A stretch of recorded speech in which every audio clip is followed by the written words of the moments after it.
तो बच्चों आज हम लोग लर्न करेंगे कि class 9th Beehive book की poem number first the road not taken, जिसके पोएट का नाम है रॉबर्ट फ्रॉस्ट, के क्वेश्चंस एंड आंसर। तो जैसा कि बच्चों आप लोग जानते हैं कि आपके जो क्वार्टरली एग्जाम्स हैं वो बिल्कुल आने वाले हैं। इसके लिए बच्चों आप लोगों को हर एक चैप्टर के क्वेश्चंस के आंसर्स हैं उनकी जरूरत पड़ेगी आपको अपने एग्जाम में लिखने के लिए। इसलिए बच्चों मैं लेके आया हूं आप लोगों के लिए the road not taken poem के questions and answers very beautiful सी लैंग्वेज में, यानी कि बहुत ही आसान सी बिल्कुल सरल सी लैंग्वेज में आपके लिए लेकर के आया हूं। तो हम लोग बिल्कुल ऐसे हीरो स्टाइल में ऐसे नाचते हुए इन क्वेश्चंस आंसर को लर्न करेंगे, ठीक है। तो चलिए लर्न करते हैं। और लर्न करने से पहले यदि बच्चों आप लोगों ने इस पोएम को रीड नहीं किया है तो एक बार पोएम को रीड जरूर कर लीजिए, क्योंकि जब तक आप पोएम को रीड या किसी लेसन को रीड नहीं करते हैं तो उसके क्वेश्चन जो आंसर होते हैं वो बहुत ही बेहतरीन तरीके से समझ में नहीं आते हैं। तो बच्चों इस पोएम का जो लिंक है इस वीडियो के डिस्क्रिप्शन में दिया गया है, तो मैंने लाइन बाय लाइन एक्सप्लेन किया है, तो आप लोग बच्चों इस पोएम को जरूर रीड कर लीजिए, ठीक है। और यदि आप लोगों ने कर ली है तो चलिए अब हम इसके क्वेश्चन आंसर को लिख लेते हैं, ठीक है। तो सबसे पहला क्वेश्चन है बच्चों हमारा कुछ इस प्रकार लिखा है, where does the traveller find himself, what problem does he face. तो यहाँ पर where does the traveller find himself, यानी कि जो ट्रेवलर होता है, जो यात्री होता है, वो अपने आप को कहाँ पाता है।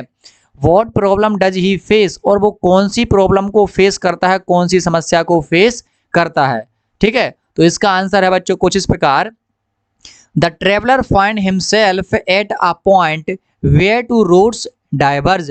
तो जो ट्रेवलर होता है वो अपने आप को एक ऐसे पॉइंट पर, एक ऐसी जगह पर पाता है जहां पर जो दो रोड हैं वो डाइवर्ज होते हैं, यानी कि एक ऐसा रास्ता चला जा रहा है और फिर उसी रास्ते में से एक रोड ऐसा निकलता है और एक रोड ऐसा निकलता है, और ये दोनों रोड हैं वो सेम टू सेम लगते हैं देखने में। और यहाँ पर ये ट्रेवलर है, ये यहाँ पर ऐसा खड़ा हुआ है। तो अब ये यहाँ पर ऐसा सोच रहा है कि मैं इस सड़क पर जाऊं कि इस सड़क पर जाऊं, तो इस पॉइंट पर आकर के जो ट्रेवलर है वो रुक जाता है, ठीक है। तो यहीं पर ये अपने आप को पाता है।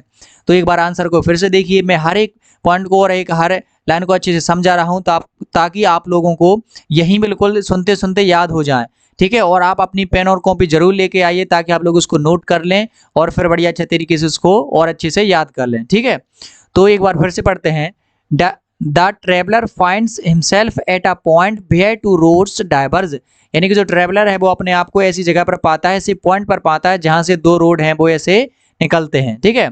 आगे, his problem is to decide on which road he should walk and which one he should be left. तो यहाँ पर बच्चों हिज प्रॉब्लम, उसकी जो समस्या है, क्योंकि इसमें दो क्वेश्चन थे ना कि उसकी वो अपने आप को कहाँ पाता है और उसकी क्या समस्या है। तो उसकी समस्या है his problem is to decide on which road he should walk, उसकी समस्या ये है कि वो किस रोड पर चलने का निर्णय ले एंड किस रोड को वो छोड़ दे, ठीक है। तो यहाँ पर दो रोड हैं, तो इस वाले रोड पर चले या इस वाले रोड पर, तो यही उसकी समस्या है, ठीक है। तो ये था बच्चों हमारा पहला क्वेश्चन, और ये बड़ा ही मोस्ट इंपोर्टेंट क्वेश्चन है बच्चों, ये एग्जाम में बहुत ही बार पूछा जाता है, तो आप लोग इसको जल्दी से याद कर लीजिए, ये वेरी इंपॉर्टेंट क्वेश्चन है, ठीक है। नेक्स्ट क्वेश्चन है हमारा क्वेश्चन नंबर सेकंड। तो क्वेश्चन नंबर सेकंड में बहुत सारे क्वेश्चन है, लिखा है discuss what these phrases mean to you. तो यहाँ पर बहुत सारे फ्रेज दिए गए हैं, जैसे 1 2 3 से लेकर 5 तक। इन फ्रेज का मतलब क्या होता है इनका हमें बताना है। तो पहला फ्रेज है हमारा अ येलो वुड, इसका क्या मतलब होता है, ठीक है। तो येलो वुड का मतलब होता है a forest in the autumn season, यानी कि ऑटम सीजन का फॉरेस्ट, यानी कि पतझड़ के मौसम का जो जंगल होता है उसे ही येलो वुड कहते हैं, ठीक है। Question number second, phrase number second, it was grassy and wanted wear. तो इसका क्या मतलब है कि ग्रासी एंड वांटेड बियर था। तो इसका मतलब है the road was grassy because it was less travelled road. तो जो रोड था वो ग्रासी या एंड वांटेड बियर था क्योंकि जो रोड है वो अभी लेस ट्रेवल्ड था, यानी कि उस रोड पर बहुत ज़्यादा लोग हैं वो ट्रेवल नहीं किए थे, यानी कि उस रोड पे बहुत ज़्यादा लोग हैं अभी वो नहीं चले थे, इसलिए वो ग्रासी एंड वांटेड बियर था, ठीक है। ऐसी घास फूस से बढ़िया उस पर अच्छी से जमी हुई थी, ठीक है। अगला, द पासिंग देयर, इसका क्या मतलब है। तो इसका मतलब है it implies walking on the road. तो द पासिंग देयर का मतलब है it implies walking on the road, इसका मतलब है रोड पर चलना, ठीक है। Next phrase, leaves no step had trodden black. तो इसका क्या मतलब है। तो इसका मतलब है it means the leaves had not been crushed. तो यहाँ पर इसका मतलब है कि जो लीव्स हैं, जो पत्तियां हैं, उनको क्रश नहीं किया गया है, उनको कुचला नहीं गया है। ठीक है, leaves no step had trodden black, तो इसका क्या मतलब है? इसका मतलब है it means the leaves had not been crushed, यानी कि जो पत्तियां हैं उनको कुचला नहीं गया है। Last phrase, how way leads on to way, तो इसका क्या मतलब है? इसका मतलब है how one road leads to another, तो इसका ये मतलब है कि एक रोड दूसरे को कैसे लीड करता है। ठीक है, एक रोड दूसरे रोड को कैसे लीड करता है। तो यहाँ पर ये कुछ हमारे फ्रेज थे जिनके ये मीनिंग है। ठीक है, ये भी कभी कभी पूछे जाते हैं, तो इनको भी आप लोग बच्चों याद कर लेना। ठीक है, क्या कर लेना बच्चों? याद कर लेना, इनको लर्न कर लेना, इनको क्या कर लेना बच्चों? याद कर लेना, क्योंकि ये बहुत ही इंपॉर्टेंट है, इनको लर्न कर लेना। ठीक है बच्चों, तो चलिए देखते हैं कि और कौन सा क्वेश्चन है हमारे लिए। तो यहाँ पर है question number 3, is there any difference between the two roads as the poet describe them, तो क्या बच्चों यहाँ पर जो दो रोड हैं जो पोएट ने यहाँ पर समझाए हैं, इनमें क्या कोई अंतर है? तो हमें इनका आंसर दो क्वेश्चन में देना है। इन स्टेंजा 2 एंड 3, क्या 2 और 3 स्टेंजा में क्या जो रोड पोएट ने बताए हैं उनमें कोई डिफरेंस है? तो इसका आंसर देखते हैं।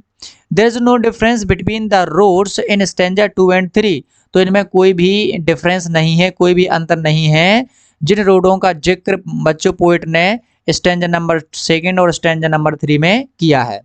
अगला question, in the last 2 lines of the poem, last के 2 लाइन्स में पोएट ने क्या कहा है?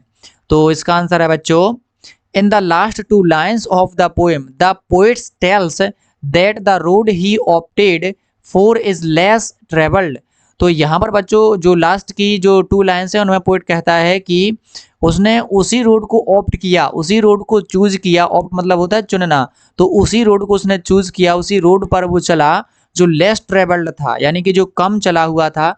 जैसे यहाँ पर ये पोएट खड़ा हुआ था ना, ये दो रास्ते थे, यहाँ पर ये पोएट है इस पॉइंट पर खड़ा हुआ था, तो जो पोएट है उसने उस रास्ते पर चला जहाँ से कम लोग हैं, लेस ट्रेवल्ड था। ठीक है, यानी कि इस रास्ते पर कम लोग गए थे तो इसी पर पोएट है वो चला गया। ठीक है, इसको उसने छोड़ दिया। तो चलिए देखते हैं कि नेक्स्ट क्वेश्चन हमारे लिए कौन सा है। तो नेक्स्ट क्वेश्चन है बच्चों हमारा यहाँ पर एडिशनल क्वेश्चन।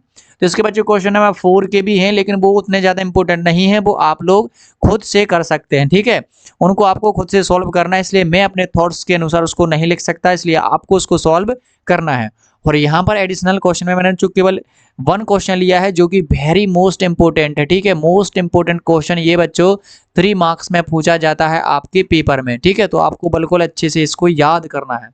तो क्वेश्चन सुनिए क्या है, what is the message of the poem, इस पोएम का मैसेज क्या है? ठीक है, यानी कि जो पोएम है द रोड नॉट टेकन, इसका क्या मैसेज है? इस पोएम से हमें क्या मैसेज मिलता है, हमें क्या संदेश मिलता है? तो इसका आंसर है बच्चों, the poem has written by Robert Frost. तो सबसे पहली बात तो बच्चों ये जो पोएम है वो रॉबर्ट फ्रॉस्ट के द्वारा रिटन की गई है। किसके द्वारा बच्चों? रॉबर्ट फ्रॉस्ट के द्वारा लिखी गई है। It is a forceful poem, और ये एक फोर्सफुल पोएम है, यानी कि बहुत ही प्रभावशाली पोएम है।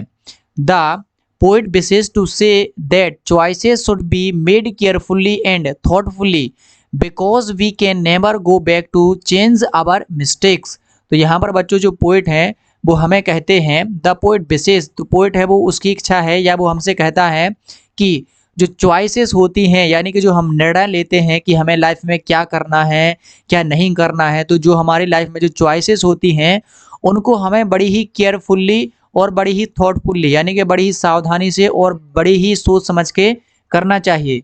Because we can never go back to change our mistakes, क्योंकि यदि हमने आगे जाके कोई गलती कर दी तो हम उसको सुधारने के लिए वापस नहीं आ सकते। इसलिए कोई भी हम जब निर्णय लेते हैं तो उसे हमें सोच समझ करके लेना चाहिए। ठीक है, आगे, one should behave responsibly because life does not offer multiple chances, और हमें एक दूसरे के साथ में जो बिहेव है, जो व्यवहार है, वो बड़े ही रिस्पॉन्सिबली यानी कि अच्छे तरीके से व्यवहार करना चाहिए एक दूसरे से, क्योंकि लाइफ है वो हमें मल्टीपल चांसेस व्यवहार करने के लिए नहीं देती है। ठीक है, जैसे कि मान के चलो कोई स्टूडेंट है, आपका ही फ्रेंड है या कोई स्टूडेंट है, कोई नया स्टूडेंट है, यदि आप उससे मिसबिहेव करते हैं, बुरा व्यवहार करते हैं, तो उसका आपके ऊपर उसका गलत प्रभाव पड़ेगा उसके ऊपर, है ना। तो वो सोचेगा कि ये कैसा है, तो इसलिए हमें हमेशा दूसरों के साथ में गुड बिहेव करना चाहिए, अच्छा व्यवहार करना चाहिए, क्योंकि हमें मल्टीपल चांसेस नहीं मिलते हैं। तो ये इस पोएम का बहुत ही वेरी मोस्ट इंपॉर्टेंट क्वेश्चन था। तो बच्चों आप लोग इसको याद कर लीजिए। और यदि बच्चों आप लोग चाहते हैं कि मैं इसके और क्वेश्चंस आंसर इसी तरह के मोस्ट में बहुत सारे क्वेश्चन हैं जो कि एग्जाम में पूछे जाते हैं, यदि आप चाहते हैं कि मैं उनको आप लोगों के लिए तैयार करके आप लोगों को बताऊं, ठीक है, एडिशनल क्वेश्चन, तो आप लोग मुझे कमेंट जरूर कीजिए, ठीक है। और इसको आप लोग अपने फ्रेंड्स के साथ में शेयर कर दीजिए। और मैं मिलता हूं जल्द ही नेक्स्ट चैप्टर के क्वेश्चन एंड आंसर के साथ, क्योंकि हम लोगों ने बच्चों इसके चैप्टर्स हैं बहुत सारे रीड कर लिए हैं, तो अब हम क्वेश्चन आंसर पर फोकस कर रहे हैं। तो बच्चों हमेशा की तरह पढ़ते रहिए और सीखते रहिए क्वेश्चन एंड आंसर, और हमेशा की तरह खुश रहिए।